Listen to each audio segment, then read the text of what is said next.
साल 1914। एक छोटा सा आइलैंड जहां ना कोई शहर है ना इंसानों की भीड़, सिर्फ एक लाइट हाउस है और एक रहस्य जो समंदर की गहराइयों में छिपा है। फिल्म शुरू होती है एक शिप को दिखाते हुए जो साउथ अटलांटिक ओशन के रास्ते अपनी मंजिल की तरफ बढ़ रहा है। उस शिप पर एक वेदर ऑफिसर था, डेविड। वो लोग एक ऐसे आइलैंड की तरफ जा रहे थे जो अटलांटिक ओशन के सबसे गहरे हिस्सों में छिपा हुआ था। सरकार ने डेविड को वहां भेजा था ताकि वो उस आइलैंड के बदलते मौसम का ऑब्जर्वेशन कर सके। डेविड को लगभग 1 साल तक वहां रुकना था, डेटा कलेक्ट करने के लिए, मौसम के अजीब बदलावों को समझने के लिए और फिर वापस लौट आना था। कैप्टन अपने शिप पर डेविड को उस आइलैंड तक ले जा रहे थे, साथ में 1 साल का खाना और जरूरत का सारा सामान भी था। लंबे सफर के बाद आखिरकार वो आइलैंड तक पहुंच गए। वो लोग बोट की मदद से आइलैंड पर उतरे, साथ ही अपना जरूरी सामान भी ले आए। आइलैंड पर एक लाइट हाउस था और एक छोटा सा घर जहां डेविड को रहना था, क्योंकि इससे पहले भी एक वेदर ऑफिसर यहां रहता था, लेकिन अब उसकी ड्यूटी का वक्त खत्म हो चुका था।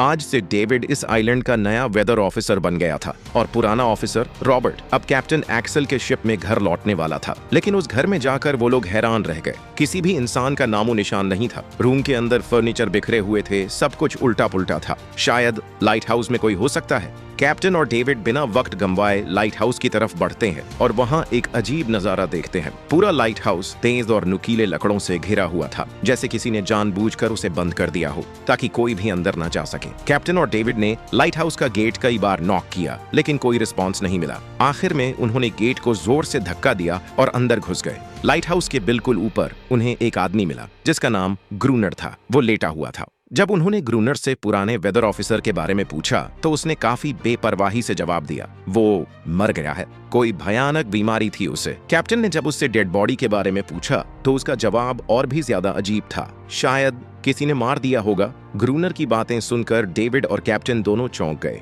उन्हें लगा शायद ग्रूनर की मेंटल कंडीशन ठीक नहीं है, लेकिन जब तक पुराने ऑफिसर का पता नहीं मिलता वो लोग कुछ कर भी नहीं सकते। कैप्टन ने डेविड से कहा, अगर तुम अब भी चाहो तो हमारे साथ वापस चल सकते हो। लेकिन डेविड जानता था अगर वो सरकार को इस आइलैंड का एक्यूरेट वेदर रिपोर्ट दे पाया तो उसे काफी पैसे मिल सकते हैं और पैसे की उसे वैसे भी जरूरत थी। इसीलिए उसने तय किया कि वो यहीं रुकेगा। कैप्टन ने उसे एक गन दी प्रोटेक्शन के लिए। शायद ये जगह उतनी सेफ नहीं है जितनी दिखती है। कैप्टन के जाने के बाद डेविड ने घर को थोड़ा सेटल किया, रहने लायक बनाया। रूम के एक ड्रॉर में उसे एक डायरी मिली पुराने ऑफिसर की। उस ऑफिसर ने 1913 में इस आइलैंड पर कदम रखा था। डायरी में आइलैंड के बारे में बहुत कुछ लिखा था, लेकिन सब कुछ साफ नहीं था। कुछ बातें अधूरी थी। डेविड हर लाइन को ध्यान से पढ़ता गया। डायरी में कुछ अजीब तरह के जानवरों के स्केचेस भी बने थे। डेविड को समझ नहीं आया उसने ऐसी तस्वीरें क्यों बनाई थी। शायद वो अकेला था और टाइम पास के लिए ऐसा किया होगा। डायरी के एक पेज पर उसकी वाइफ की फोटो भी लगी थी। डेविड वो डायरी पढ़ते पढ़ते थक गया और धीरे धीरे उसकी आंख लग गई। अगली सुबह डेविड ने अपना काम शुरू कर दिया, लेकिन समुद्र के पास पहुंचते ही उसके कदम रुक गए। चट्टानों के बीच कुछ पत्थर अजीब तरीके से सजाए गए थे और उनके बीच कुछ सी शेल्स भी रखे थे, अजीब पैटर्न में। डेविड ने सोचा शायद ये सब ग्रूनर ने किया हो। ये सोचकर वो दोबारा अपने काम में लग गया। मौसम का डेटा कलेक्ट करना, वही काम जिसके लिए वो यहाँ आया था। काम के दौरान जब उसने बाइनोक्यूलर्स से लाइट हाउस की तरफ देखा तो उसे ग्रूनर के साथ एक और इंसान दिखा, लेकिन फिर उसने सोचा शायद उसका वहम हो। रात हो चुकी थी और डेविड अपने काम में बिजी था। तभी दरवाजे पर नॉक हुआ। उसने सोचा शायद ये ग्रूनर है। डेविड ने उसका नाम पुकारा, लेकिन कोई जवाब नहीं मिला। हाथ में लैंप लेकर जैसे ही डेविड आगे बढ़ा, उसके कानों में कुछ अजीब सी आवाजें गूंजने लगी और फिर उसने देखा गेट के नीचे से किसी अजीबोगरीब प्राणी का हाथ अंदर आने की कोशिश कर रहा था। वो हाथ इंसानी नहीं था। डेविड का दिल दहशत से भर गया। वो तुरंत बेसमेंट की तरफ भागा और वहां जाकर छुप गया। कुछ ही देर में वो रहस्यमयी क्रीचर घर के अंदर घुस चुकी थी। वो छुप छुप के डेविड को ढूंढ रही थी।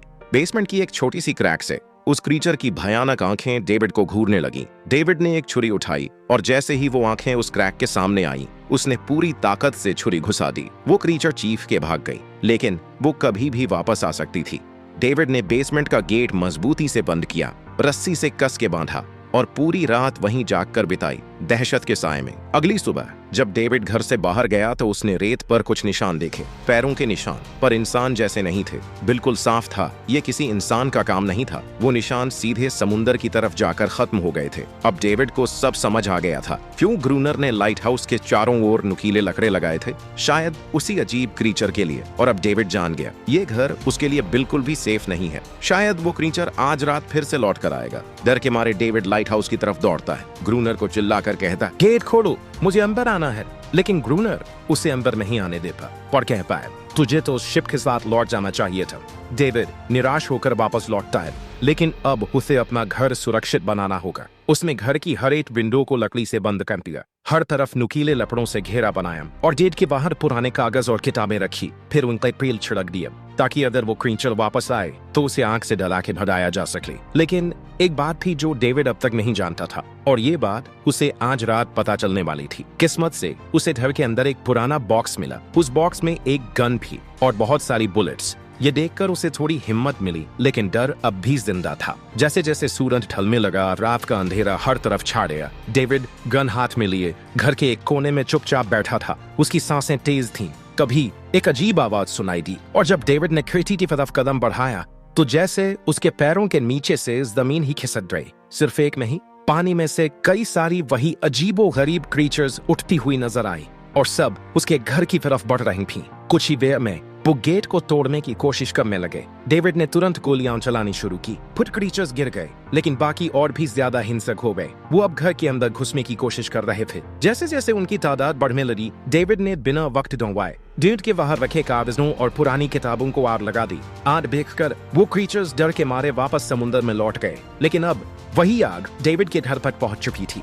घर में आग लग चुकी थी, और क्योंकि पूरा घर लकड़ी का बना था, आग बिजली की तरह फैल गई। डेविड ने तुरंत एक चादर में लपेटकर खुद को बचाया। गेट तोड़कर बाहर निकला और लाइट हाउस के पास एक बड़े पत्थर के पीछे छुप गया। उसका दायां हाथ बुरी तरह जल चुका था। किस्मत से उसी वक्त बारिश शुरू हो गई। आग धीरे धीरे बुझने लगी, लेकिन पूरी रात की बारिश के बाद भी सुबह तक डेविड अपना घर नहीं बचा पाया। पूरा घर जलकर लगभग राख हो चुका था। अब अगर डेविड को जिंदा रहना है तो उसे लाइट हाउस में पनाह लेनी होगी। उसने अपनी राइफल उठाई और लाइट हाउस के पास के पत्थरों के बीच छुप गया। जब ग्रूनर पानी भरने के लिए लाइट हाउस से बाहर निकला तो डेविड उसके पीछे पीछे चल दिया। इरादा था उसने गन पॉइंट पर ले जाकर लाइट हाउस के अंदर घुसने का, लेकिन अचानक जब ग्रूनर में उस पर गन पानी, तभी एक अजीब सा क्रीचर जो ग्रूनर के पास ही था उस पर हमला कर गया। वो क्रीचर ग्रूनर का लक्ष्य था। ग्रूनर ने तुरंत डेविड को रोका और कहा, ये मेरा पालतू है। डेविड ने गोली नहीं चलाई, लेकिन एक शर्त रखी, अगर जिंदा रहना है तो लाइट हाउस में रहने दिया जाए। उसके पास 1 साल के लिए काफी गन पाउडर था और इतना खाना भी था कि दोनों बच सके। ग्रूनर कुछ देर चुप रहा, फिर धीरे से हाँ कल भी शाम होने से पहले दोनों बचा हुआ खाना लेकर लाइट हाउस लौट आए। अगली सुबह वो क्रीचर चुपचाप डेविड का हाथ चाट रहा था, जबकि डेविड गहरी नींद में था, और कुछ ही देर में उसका हाथ काफी हद तक ठीक हो गया। ये सब डेविड के लिए एक शौक था, लेकिन जो आंखों के सामने हो रहा था उस पर यकीन करना मुश्किल था। लाइट हाउस के टॉप पर डेविड ने देखा ग्रूनर उन बुलेट्स को काउंट कर रहा था जो उन्हें गन से मिली थी, और वो क्रीचर अपने तरीके से ग्रूनर की मदद भी कर रहा था। इसका मतलब ये था कि ये जानवर वायलेंट नहीं है। डेविड अब ग्रूनर से उसके बारे में और जानना चाहता था, और फिर ये सब दुनिया के सामने लाना चाहता था, क्योंकि ये किसी मिरेकल से कम नहीं था। एक अजीब सी फीमेल क्रीचर समंदर के गहरे अंधेरों से उनके सामने थी। अगर इस क्रीचर का सच दुनिया के सामने आता तो डेविड और ग्रूनर दोनों दुनिया भर में मशहूर हो जाते। लेकिन ग्रूनर को ये सब नहीं चाहिए। वो इस आइलैंड से कहीं नहीं जाना चाहता। ग्रूनर के पास कोई अपना नहीं था।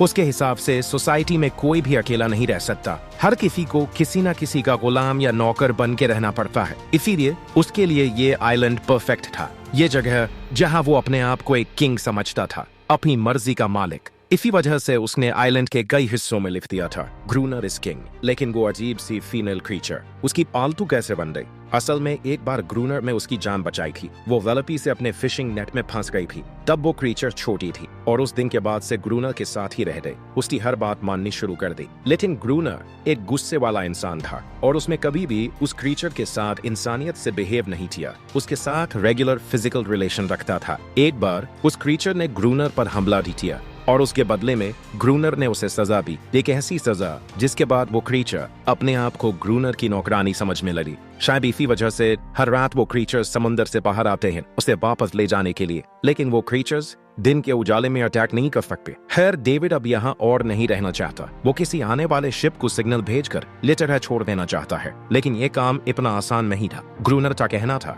कोई भी शिप इस आइलैंड तक नहीं आती। लेकिन डेविड उसकी बात पर विश्वास नहीं करता। उसे यहाँ रहना अब बिल्कुल भी अच्छा नहीं लगा। उसे यहाँ घुटन सी महसूस हो रही है। वो जल्दी से जल्दी ये जगह छोड़ना चाहता है। शाम होने लगी है। है। ग्रूनर उसे कहता है गन लेकर रेडी हो जा, जो कि वो क्रीचर्स कभी भी हमला कर सकते हैं। वो लाइट हाउस की लाइट ऑन करने के लिए तैयार हो जाते हैं और कुछ देर में समंदर से एक बड़ी तादाद में क्रीचर्स निकलकर बाहर आते हैं। वो लाइट हाउस की तरफ बढ़ते जा रहे हैं। ग्रूनर उन पर लगातार फायर करता जा रहा था, लेकिन डेविड पूरी तरह से डर गया था। वो लाइट हाउस के अंदर की तरफ पीछे हटने लगा। ग्रूनर के बार बार कहने के बाद भी वो बस एक कोने में चुपचाप बैठा रहा और कुछ ही देर में डेविड बेहोश हो गया। ग्रूनर अकेला उन क्रीचर्स से लड़ता रहा। अभी सुबह ग्रूनर ने गुस्से में उसे उठाया और कहा, अगर तुझे लाइट हाउस में रहना है तो मेरी हर बात माननी पड़ेगी। रोजाना पानी भर के लाना, लाइट हाउस के छोटे बड़े काम करना और रात को उसके साथ गार्ड ड्यूटी भी देना। चाहे डेविड चाहे या ना चाहे, ये सब करना उसके लिए मजबूरी बन गई थी। जिंदा रहने के लिए उसे लाइट हाउस में रहना ही पड़ेगा। डेविड अब ग्रूनर के सारे काम करने को तैयार था, लेकिन एक चीज थी जो उसे कभी पसंद नहीं आई। रोज रोज उस टीनेल क्रीचर को अलग अलग तरीकों से फिजिकली टॉर्चर करना। लेकिन जो इंसान सालों से सुनसान आइलैंड पे अकेला रह रहा हो, उसका मेंटल स्टेट थोड़ा बिगड़ना बनता है। डेविड भी कुछ ऐसा ही सोचता है। शायद ग्रूनर का दिमाग अब ठीक नहीं है, लेकिन फिर भी उसकी बात माननी पड़ती है। रात होती है, दोनों फिर से गार्ड ड्यूटी के लिए तैयार हो जाते हैं और एक बार फिर वो क्रीचर्स समंदर से निकलकर बाहर आते हैं। लेकिन आज डेविड को डर नहीं लगा। उसने फायर किया, पर आज ग्रूनर कुछ भी नहीं करता। वो डेविड को बाहर छोड़कर लाइट हाउस का गेट बंद कर देता है और खुद चुपचाप अंदर बैठ जाता है, ताकि डेविड खुद सीख सके कि इन क्रीचर्स से कैसे लड़ा जाता है, वरना वो लड़ते लड़ते मर जाएगा। डेविड चीख कर मदद मांगता है, लेकिन ग्रूनर उसकी मदद नहीं करता। इसी तरह लड़ते लड़ते वो रात कट जाती है और सुबह हो जाती है। सुबह ग्रूनर ने देखा डेविड लाइट हाउस के गेट के बाहर खून में लथपथ बैठा था। अब उसने सीख लिया था इन क्रीचर्स से कैसे लड़ना है। उसके अंदर का डर जा चुका था। इसी तरह वक्त गुजरता गया, रातों को उन क्रीचर्स से लड़ते हुए और दिन भर ग्रूनर के लाइट हाउस के काम संभालते हुए। ये आइलैंड अब उसके लिए एक बंद घर जैसा हो गया था। वो हर वक्त ये सोचता रहता कि कब ये जगह छोड़े, कब आजाद हो। समय के साथ साथ डेविड का उस फीमेल क्रीचर के साथ एक अजीब सी दोस्ती बन गई थी। डेविड को उसके लिए अब बुरा लगने लगा था। अब उसे समझ आया था कि अपने लोगों को छोड़कर अकेला रहना कितना मुश्किल होता है। शायद वो क्रीचर भी कुछ ऐसा ही महसूस करती थी। डेविड ने उस क्रीचर को एक नाम भी दिया, एंडेरियस। और एक दिन उन्होंने देखा कि उन क्रीचर्स के अटैक्स धीरे धीरे कम हो रहे हैं। डेविड सोचता है शायद सर्दियों में वो कहीं और चले जाते हैं या सर्वेलेंस करती हैं, या फिर शायद उन्हें समझ आ गया था इन दोनों से लड़कर कुछ नहीं मिलेगा। लेकिन ग्रूनर ने उसे साफ कह दिया, बिल्कुल नहीं, वो फिर से अटैक करेंगे। अब वो खुद को रिप्रोड्यूस कर रहे हैं, उनकी तादाद बढ़ती जा रही है। कुछ और दिन ऐसे ही गुजर गए। एक रात डिनर के बाद ग्रूनर और डेविड ने वक्त काटने के लिए चेस खेलना शुरू किया। लेकिन यहीं पे ग्रूनर्स ने एक बड़ी गलती हो गई। वो दोनों खेल में इतने उलझ गए कि लाइट हाउस की लाइट्स ऑन करना ही भूल गए और अंधेरे का फायदा उठाकर क्रीचर्स ने उन पे अटैक कर दिया। डेविड ने देखा वो क्रीचर्स अब ब्रीड कर चुके हैं। उनकी तादाद इतनी ज्यादा थी कि दो लोग मिलकर भी ज्यादा देर तक नहीं लड़ सकते थे। गन्स के बुलेट्स भी ऑलमोस्ट खत्म हो चुके थे। किसी तरह बचते बचाते वो लाइट हाउस के टॉप तक पहुंच गए। लेकिन इस बीच ग्रूनर के पैर में गहरी चोट लग गई। वो क्रीचर्स लाइट हाउस में घुसने की कोशिश कर रहे हैं और डेविड और ग्रूनर को कहीं से भी बचने का रास्ता नजर नहीं आ रहा। उन्होंने हार मान ली, लेकिन खुशकिस्मती से सुबह हो गई थी। जैसे ही सूरज धीरे धीरे उभरता है, वो क्रीचर्स लाइट हाउस छोड़ के समुद्र में वापस चले जाते हैं। एनारियस ग्रूनर के जख्म को ठीक करने की कोशिश करती है, लेकिन अब तक डेविड को समझ आ चुका था कि वो इन क्रीचर्स के साथ ये लड़ाई जीत नहीं सकते। बुलेट्स भी अब खत्म होने के करीब हैं। उनके पास खाना भी इतना नहीं है कि ये ज्यादा देर तक चल सके। अगले दिन खुशकिस्मती से जब डेविड लाइट हाउस के बाहर इधर उधर घूम रहा था, उसने समुद्र में एक जहाज देखा। वो जल्दी से अंदर से फ्लेयर गन लाया और जहाज को सिग्नल देने दिया, लेकिन ग्रूनर ने उसे रोक दिया क्योंकि वो नहीं चाहता कि डेविड यहाँ से जाए। उसी वक्त एनारियस ने ग्रूनर पे हमला कर दिया। वो डेविड को ग्रूनर से बचाना चाहती भी।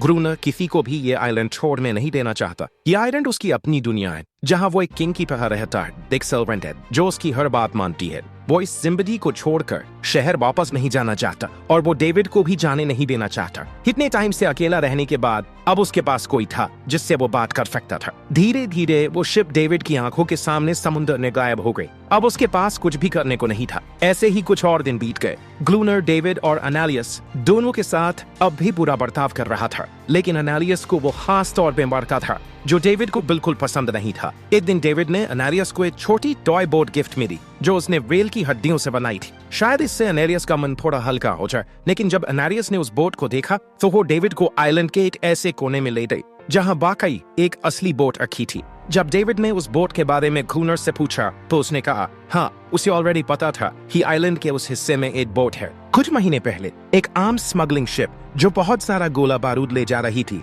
समुद्र में तूफान की वजह से इसी आइलैंड के पास डूब गई थी। कुछ लोग इस आइलैंड तक बोट के थ्रू जिंदा पहुंच गए थे, लेकिन सुबह होने से पहले उनमें से कोई भी जिंदा नहीं बचा। सभी उस क्रीचर का शिकार बन गए। ये सब सुनते ही डेविड के दिमाग में एक प्लान आया। उनके पास एक डाइविंग सूट जैसा कुछ था। अगर उनमें से कोई उस सूट को पहनकर समुद्र के उस हिस्से में डाइव करे तो हो सकता है उन्हें कोई बुलेट या डायनामाइट मिल जाए, जिससे उन मॉन्स्टर्स से लड़ना आसान हो जाए। लेकिन ग्रूनर ने इस बात से सीधा मना कर दिया। वो उस समुद्र के पास भी नहीं जाना चाहता था, पर डेविड अपनी जान के खतरे पर भी ये काम करने को तैयार था। कुछ और दिन इसी तरह गुजर गए।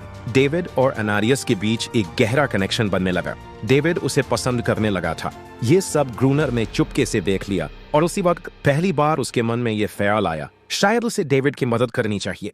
लेकिन ग्रूनर का असली इरादा कुछ और ही था। वो चाहता था कि डेविड उसकी मदद से समुद्र के नीचे रखे डायनामाइट के बॉक्सेस वापस सरफेस तक ले आए और उसके बाद उसे वही समुद्र में अकेला छोड़ दे ताकि वो क्रीचर्स उसे मार दे। इस तरह डायनामाइट भी उसके पास आ जाएगा और एनेरियस फिर से उसकी गुलाम बनकर रह जाएगी। दोनों उस जगह पहुंच गए। डेविड ने डाइविंग सूट पहना और समुद्र के नीचे उतर गया। शिप पूरी तरह तबाह हो चुकी थी, लेकिन किस्मत अच्छी थी, उन्हें कुछ डायनामाइट के बॉक्सेस मिल गए। तभी अचानक सामने आ रहे वो क्रीचर। डेविड घबरा गया और गिर पड़ा। आयरन डाइविंग सूट इतना भारी था कि वो हिल भी नहीं पा रहा था। वो ग्रूनर को ऊपर सिग्नल भी नहीं भेज पाया। ग्रूनर को लगा कि शायद वो क्रीचर्स डेविड को मार चुके हैं, लेकिन असल में वहाँ सिर्फ 2 छोटे बच्चे थे। डेविड ने पानी के नीचे प्रेशर बनाया और अपना डाइविंग सूट वहीं छोड़ दिया। वो सरफेस तक खुद तैर कर आ गया। उन्हें वहाँ कुछ पुरानी बॉक्सेस मिले जिनमें डायनामाइट थे। उन्होंने लाइट हाउस के आसपास 2 लेयर्स में डायनामाइट बिछा दिया ताकि जब अगला हमला हो तो वो मॉन्स्टर्स को एक ही बार में खत्म कर सके। कुछ महीने बीत गए और बर्फ गिरने लगी, लेकिन एक बार फिर वो क्रीचर्स गायब हो गए। अटैक बंद हो चुके थे। अब उनका मेन काम था लाइट हाउस चलाना और हमेशा की तरह पहरा देना। ग्रूनर का सब्र अब डूब चुका था। शायद एनेरियस ने उन मॉन्स्टर्स को डायनामाइट वाले प्लान के बारे में बता दिया था, इसीलिए अब वो अटैक नहीं कर रहे थे। ग्रूनर गुस्से से पागल हो गया और एनेरियस को पीटना शुरू कर दिया, लेकिन डेविड ने उसे रोक लिया। आखिर में दोनों ने मिलकर एक नया प्लान बनाया, लाइट हाउस का मेन गेट खुला छोड़ने का, ताकि जैसे ही वो क्रीचर्स पास आए डायनामाइट से उड़ा दिया जाए। कुछ ही देर में वो क्रीचर्स समुद्र से बाहर निकलने लगे। वो सीधे मेन गेट की तरफ बढ़े और अंदर घुसते ही डेविड पर हमला कर दिया। डेविड भी हिम्मत दिखाता है और उन मॉन्स्टर्स से टकराता है। जैसे ही वो क्रीचर्स लाइट हाउस के पास पहुंचते हैं, ग्रूनर डायनामाइट का लीवर दबा देता है, लेकिन ब्लास्ट नहीं होता। डेविड ने उसका कनेक्शन खोल दिया था। वो उसे दोबारा जोड़ना भूल गया था। डेविड तुरंत ऊपर भागता है और डायनामाइट का वायर जोड़ना शुरू करता है। तब तक वो क्रीचर्स लाइट हाउस पर चढ़ने की कोशिश कर रहे होते हैं, जिन्हें सिर्फ ग्रूनर रोकने की कोशिश कर रहा होता है, अकेला। जैसे ही कनेक्शन पूरा होता है, डेविड पहला लेयर उड़ा देता है। कई क्रीचर्स ब्लास्ट में खत्म हो जाते हैं, लेकिन अभी भी काफी मॉन्स्टर्स लाइट हाउस पर हमला करने के लिए रेडी होते हैं। इस वजह से ग्रूनर दूसरा लेयर भी ब्लास्ट कर देता है। दोनों इस भयानक धमाके में बेहोश हो जाते हैं। अगली सुबह जब दोनों होश में आए, एनेरियस वहाँ नहीं थी। मरे हुए क्रीचर्स चारों तरफ बिखरे पड़े थे। ग्रूनर उन सबको मार रहा था जो जिंदा थे लेकिन जख्मी। तभी डेविड की नजर उनमें से एक के गले में लटके एक नेकलेस पर पड़ती है और उस मोमेंट पर डेविड को अपनी सबसे बड़ी गलती का एहसास होता है। जिन क्रीचर्स को वो अब तक वायलेंट समझते आए थे, वो भी इंसानों की तरह सिविलाइज्ड थे, सिर्फ बोल नहीं सकते थे। शायद उनका लाइट हाउस पर हमला करना किसी वजह से था, लेकिन ग्रूनर के लिए ये सब बेकार बातें थी। उसके लिए वो इस आइलैंड का किंग था और हर किसी को उसका हुक्म मानना पड़ता था। उस दिन के बाद वो क्रीचर्स फिर कभी वैसे अटैक नहीं कर पाए, लेकिन हर दिन समुद्र के किनारे से एक रोती हुई आवाज आती थी। डेविड को अब तक नहीं पता था कि उन्होंने कितना बड़ा नुकसान कर दिया था, कितनी फैमिलीज टूट गईं, कितने बच्चों ने अपने लोग खो दिए, सिर्फ एक गलतफहमी की वजह से। अगले दिन डेविड ने समुद्र में उन क्रीचर्स के कुछ छोटे छोटे बच्चों को देखा, वो सब जिन्होंने अपने परिवार खो दिए थे। डेविड ने पत्थरों का एक गोल सर्कल बनाया और उसके बीच में वो छोटी टॉय बोट रख दी ताकि एनारियस वापस लौट आए, लेकिन कितना भी इंतजार किया, एनारियस कभी वापस नहीं आई। एक सुबह डेविड ने देखा ग्रूनर बेहोश पड़ा था। उसके आसपास कुछ पुरानी चीजें रखी थी, उनमें एक पुरानी तस्वीर भी थी। और जैसे ही डेविड ने उस तस्वीर को देखा, वो हैरान रह गया। वो लड़की जिसका फोटो उसने पहले दिन ग्रूनर की डायरी में देखा था, वो कोई और नहीं, उसकी पत्नी थी। ग्रूनर की एक वाइफ थी और वो इस लाइट हाउस का वेदर ऑफिसर था, जो लगभग 1 साल पहले इस आइलैंड पर आया था। उसका असली नाम रॉबर्ट था, लेकिन उसने अपना नाम बदल लिया था क्योंकि अब वो कभी ये आइलैंड छोड़ना नहीं चाहता था। ये सब देखकर डेविड ने भी ये उम्मीद छोड़ दी कि वो कभी इस आइलैंड से जा पाएगा।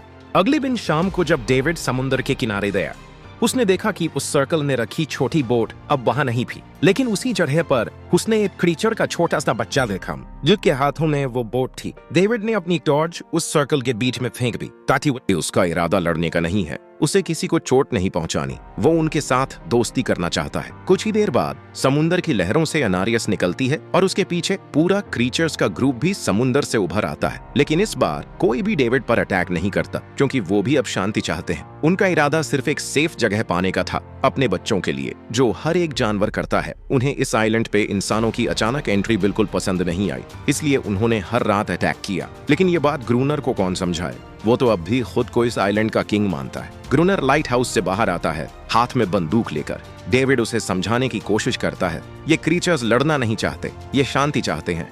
लेकिन ग्रूनर किसी की नहीं सुनता। वो अनारियस को चीख कर कहता है अंदर चली जाओ। लेकिन ये पहली बार था जब अनारियस ने उसकी बात नहीं मानी, क्योंकि अब वो उसकी नौकरानी नहीं रही, अब वो सिर्फ एक माँ थी जो अपने बच्चों के लिए खड़ी थी। ग्रूनर अंदर से कमजोर महसूस करने लगता है क्योंकि अब कोई भी उसका हुक्म नहीं मान रहा था। गुस्से में उसने लाइट हाउस की तरफ कदम बढ़ाए। डेविड को लगा शायद ग्रूनर को अब समझ आ गया होगा कि हर एक जानवर आजादी चाहता है, कोई भी किसी का गुलाम बनकर नहीं जीना चाहता। लेकिन ग्रूनर समझदार इंसान नहीं था। जैसे ही वो लाइट हाउस पहुंचा, उसने सिग्नल गन से एक फ्लेयर छोड़ी जो सीधा जाकर एक छोटे क्रीचर के बच्चे से टकरा गई। उस बच्चे की तुरंत मौत हो गई। सभी क्रीचर्स डर के मारे भाग गए और अनारियस ने भी डेविड पर से अपना पूरा भरोसा खो दिया। गुस्से से पागल डेविड तुरंत लाइट हाउस की तरफ भागता है और ग्रूनर से टकरा जाता है। उससे लड़ने लगता है, क्यों किया तूने ये सब? ये लोग तो बस शांति चाहते थे। लेकिन ग्रूनर इतना वायलेंट हो चुका था कि उसने डेविड को मारने का फैसला कर लिया। हाथ में एक्स लेकर जैसे ही वो डेविड पर वार करने जा रहा था, डेविड ने उसे उसके असली नाम से पुकारा, रॉबर्ट। ये सुनकर ग्रूनर एकदम रुक गया। असल में रॉबर्ट ऐसा इंसान कभी था ही नहीं। इस आइलैंड पर आने के बाद उसकी मेंटल स्टेट लगभग टूट चुकी थी। अकेलापन, अपनी वाइफ की मौत और गहरा डिप्रेशन, इन सब ने उसे ऐसा बना दिया था। वो असल में कोई किलर नहीं था, वो एक अच्छा इंसान था। वो क्रीचर्स कभी लड़ना नहीं चाहते थे, वो बस शांति चाहते थे। ग्रूनर ने उन्हें सिर्फ इसलिए मारा ताकि वो खुद को पावरफुल दिखा सके। और अब ग्रूनर को अपनी गलती का एहसास हो चुका था, इसलिए उसने खुद को उन क्रीचर्स के सामने सरेंडर कर दिया और कुछ ही पलों में उन्होंने उसे मार दिया। डेविड लाइट हाउस के अंदर खुद को लॉक कर लेता है। वक्त ऐसे ही बीतता चला जाता है और एक साल बाद आइलैंड पर एक गवर्नमेंट ऑफिसर आता है, साथ में एक नया वेदर ऑफिसर भी होता है। डेविड को वहां से ले जाया गया और अब नए गवर्नमेंट ऑफिसर ने इस आइलैंड पर वेदर मॉनिटर करना शुरू किया। लेकिन उस ऑफिसर को लगा कि डेविड ही ग्रूनर है और डेविड ने भी उनकी इस गलतफहमी को ठीक नहीं किया। वो चुपचाप बैल्कनी पर गया और खड़ा हो गया बिना कुछ कहे, क्योंकि अब वो भी इस आइलैंड को छोड़ना नहीं चाहता था, बिल्कुल ग्रूनर की तरह। इसी दौरान अनारियस भी अपने परिवार के साथ खुश थी। अब उन्हें किसी ग्रूनर जैसे आदमी का डर नहीं था। अब वो आइलैंड पर भी और समुंदर में भी आजादी से जी सकते थे।